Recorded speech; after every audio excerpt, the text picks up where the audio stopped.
A team from the University of New South Wales is heading out to compete in the World Solar Challenge across the Australian outback. They'll accompany Sunswift EV, the electric car that currently holds the world record for the fastest electric car. Well, joining us is Hayden Smith from Team Sunswift. Thanks so much for coming in. So this is a solar-powered car. How will it go, for example, in the kind of weather we've been having in the eastern states when it's just bucketing down and there's actually no sun? Yeah, of course. So solar-powered cars are essentially electric cars with solar panels on the roof. So electric cars have batteries, they can store up power, you can charge from the grid. The point of a solar car is to take that one step further and actually just be able to top up your tank, so to speak, throughout the day when the sun's out. So when a day like today, sun's not out, it's usually fine because you've charged up from home. Maybe you won't have the same range, but you'll still get to most places you want to.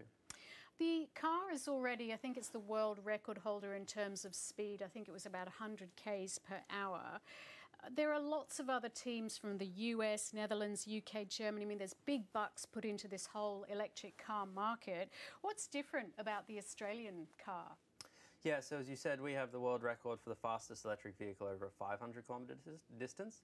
What's different about our car compared to cars around the world is that our car actually is much more efficient. So to have cars like this, you need to have lightweight design, very little aerodynamic drag, very low rolling resistance on the tyres. In fact, to maintain the speeds we did on the record attempt of 110, we were using about 2 kilowatts of power, which is about the same amount as a 4-slice toaster.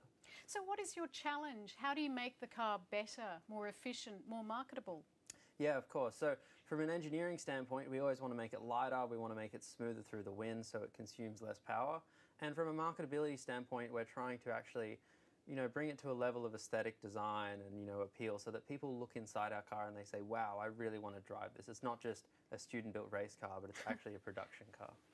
It's the 20th anniversary of, I suppose, the student-managed and self-funded group that's produced this car. Have you been in it since the beginning?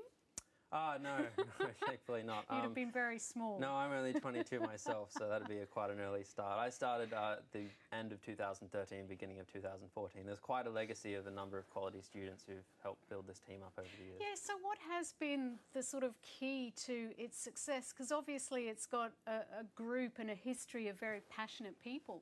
Yeah, exactly. Passionate people are really what drives this team, I think.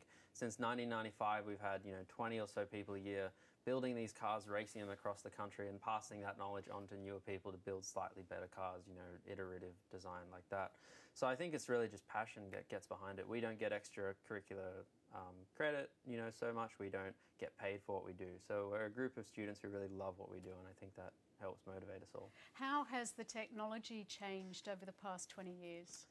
I think probably the biggest change over the last 20 years is originally solar cars used to be this very experimental thing. You've seen the flatbeds. I refer to them as solar panels with 3 wheels on the bottom. Very odd shapes. And as the years have gone by, we've started to bring them more into regular road standards, things that look like a normal car, like what we have today. Okay, well, hope you'll still be working on it in another 20 years. Hayden Smith, thank you so much. Thank you very much.